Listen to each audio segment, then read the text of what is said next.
والی معاشرت لاؤ، ماں باپ کے پاؤں دھو کے پیو۔ ماں باپ تمہاری جنت ہیں، ماں باپ تمہاری جہنم ہیں۔ ماں باپ کو ٹیڑھی نظر سے دیکھا تو جہنم، اچھی نظر سے دیکھا تو جنت۔ کیا کمال ہے، قربان جائیں۔ میرے نبی نے کہا جب بیٹا ماں باپ کو محبت سے دیکھتا ہے، ماں کو دیکھے یا باپ کو دیکھے، تو اس کے لیے ایک حج کا ثواب لکھا جاتا ہے۔ اور ماں باپ جب اولاد کو ان کی خدمت کی وجہ سے محبت سے دیکھتے ہیں تو بیٹے کو غلام آزاد کرنے کا ثواب لکھا جاتا ہے۔ اللہ کے نبی نے فرمایا، بھائی بولو، اللہ کے راستے میں خرچ کرنے سے بھی زیادہ افضل خرچ کون سا ہے؟ اللہ کی راہ میں 1 روپیہ خرچ کرو 7 لاکھ کا ثواب ملتا ہے۔ تو آپ نے فرمایا اللہ کی راہ میں خرچ کرنے سے بھی زیادہ افضل کون سا خرچہ ہے؟ تو صحابہ نے کہا جی اللہ کو پتا، آپ کو پتا۔ تو آپ نے فرمایا بیٹے کا ماں باپ پہ خرچ کرنا اللہ کی راہ میں خرچ کرنے سے زیادہ افضل ہے۔ اب میرے تو مر گئے، تمہارے زندہ ہیں تو کچھ کر لو، مر گئے تو بس پھر ہاتھ ہی ملتے رہ جاؤ گے۔ پر وہ بھی اب کسی کو توفیق نہیں ہوتی کہ کوئی افسوس اور غم ہو کہ کتنی بڑی دولت سے میں محروم ہو گیا۔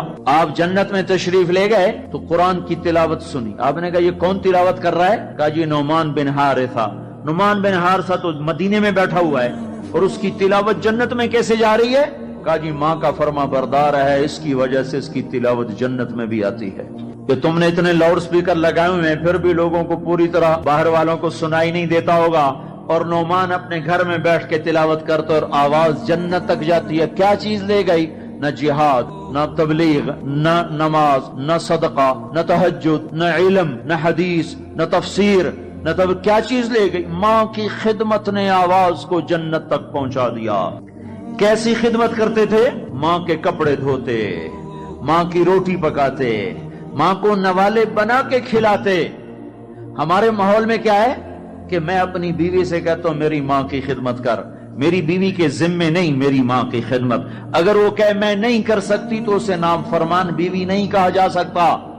میری خدمت نہ کرے تو نافرمان ہے، میری ماں کی خدمت نہ کرے تو نافرمان نہیں ہے۔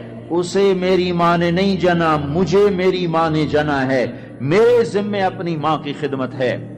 تو نعمان بن حارثہ کپڑے دھوتے، روٹی پکاتے، سالن پکاتے، نوالے بنا کے کھلاتے، تیل لگاتے، کنگھی کرتے، جوئیں نکالتے، اور ماں کوئی حکم سناتی اور سمجھ میں نہ آتا تو دوبارہ نہیں پوچھتے تھے اماں کیا کہا، باہر نکل کے خادمہ کو بلاتے، کہتے میری ماں نے کیا کہا تھا تو بتا، مجھے سمجھ میں نہیں آیا۔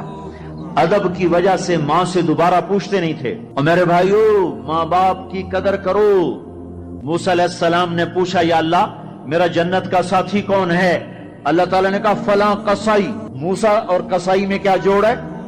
موسیٰ علیہ السلام گئے تو ایک قصائی ایسے بیٹھا ہوا گوشت بیچ رہا ٹوٹے کر کر کے۔ شام ہوئی، اس نے تھیلا کندھے پہ لٹکایا، گوشت کا ٹکڑا ڈالا، گھر کو چلا۔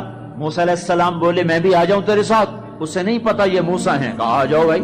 گھر میں گیا، انہوں نے جا کے گوشت کے ٹوٹے چھوٹی چھوٹی بوٹیاں بنائی، ہانڈی پہ چڑھایا، آٹا گوندھا، سالن تیار ہوا، روٹی پکائی، تیار کر کے ٹرے میں رکھ کر ایک بڑھیا عورت بیٹھی جس کو الٹے ہاتھ کندھے کا سہارا دے کر ایسے بٹھایا، پھر اپنے سیدھے ہاتھ سے نوالے بنا بنا کے اس کے منہ میں ڈالتا رہا، کھلاتا رہا، پھر اس کا منہ صاف کیا۔ اس نے کچھ بڑبڑا کے کہا، پھر اس نے اس کو لٹا دیا۔ موسیٰ علیہ السلام نے پوچھا بھائی یہ کون ہے، کیا ماجرا؟ کہا میری اماں ہے، صبح جاتا ہوں اس کے سارے کام کر کے جاتا ہوں، شام کو آتا ہوں پہلے اس کے کام کرتا ہوں، پھر اپنے بچوں کو دیکھتا ہوں۔ موسیٰ علیہ السلام نے کہا یہ کچھ کہہ رہی تھی۔ وہ کہنے لگا کیا بتاؤں کیا کہہ رہی تھی؟ پاگل ماں ہے، جب بھی خدمت کرتا ہوں مجھے کہتی اللہ تجھے موسیٰ کا ساتھی بنائے جنت میں۔ میں کہاں اور موسیٰ کہاں؟ وہ جب بھی میں خدمت کرتا ہوں کہتی اللہ تجھے موسیٰ کا جنت میں ساتھی بنائے۔ آئے ہائے، موسیٰ علیہ السلام بولے تیرا کام بن گیا، تیری ماں نے تجھے موسیٰ سے ملا دیا۔ اے ماؤں کو راضی کرو، نبیوں کے ساتھ جنت میں پہنچو گے۔ ہائے، میرے نبی سے پوچھا گیا تھا قیامت کب آئے گی، تو آپ نے یہ نہیں کہا تھا جب زنا زیادہ ہوگا، جب قتل زیادہ ہوگا، جب پتھروں کی پوجا ہوگی تو قیامت آئے گی۔ میرے نبی نے فرمایا تھا جب اولادیں ماں باپ کو ذلیل و رسوا کریں گی اس وقت قیامت آئے گی۔ جب ماں باپ سے ایسے بات کریں جیسے نوکروں سے کی جاتی ہے تو اس وقت قیامت آئے گی۔ جب ماں ڈر رہی ہو کہ میرا بیٹا کہیں بدتمیزی سے مجھ سے بات نہ کرے، جب باپ ڈر رہا ہو کہ کہیں میرا گریبان نہ پکڑ لے تو سمجھو قیامت آ گئی. اور اللہ کے نبی نے فرمایا جس نے ماں باپ کو ستایا اس پہ اللہ کی لعنت، فرشتوں کی لعنت، زمین آسمان کی لعنت، نہ نماز قبول ہے، نہ روزہ قبول ہے، نہ حج و زکوٰۃ قبول ہے. ہائے ہائے، میں ایک شہر میں گیا، ایک نوجوان میرے پاس آیا کہ میرے باپ نے میرے اوپر زیادتی کی ہے، میری سناؤ. سنتے سنتے پتہ چلا کہ اس نے اپنے باپ کے خلاف عدالت میں کیس کیے ہوئے ہیں. میں نے کہا بیٹا تو جلدی سے چلا جا، تو شکر کر تیرے اوپر آسمان نہیں ٹوٹا، زمین نے تجھے نہیں نگلا، تیرے اوپر کوئی آگ کا کوڑا نہیں برسا، اور اللہ نے ابھی تک تجھے درگزر کا معاملہ کیا ہوا ہے. تو بیٹا ہو کر باپ کے خلاف کیس کر رہا ہے. صرف تو نہیں رگڑا جائے گا، وہ وکیل بھی رگڑا گیا جس نے تیرا کیس تیار کیا، اور وہ گواہ بھی رگڑے گئے جنہوں نے گواہی دی. ارے ظالم، بیٹا ہو کر باپ کے خلاف تو کیس کرتا ہے. تو میرے بھائیو، اپنے ماں باپ کی خدمت کر کے جنت لے لو، جنت بنا لو. یہ جہان بھی سنورے گا، اگلا جہان بھی سنورے گا.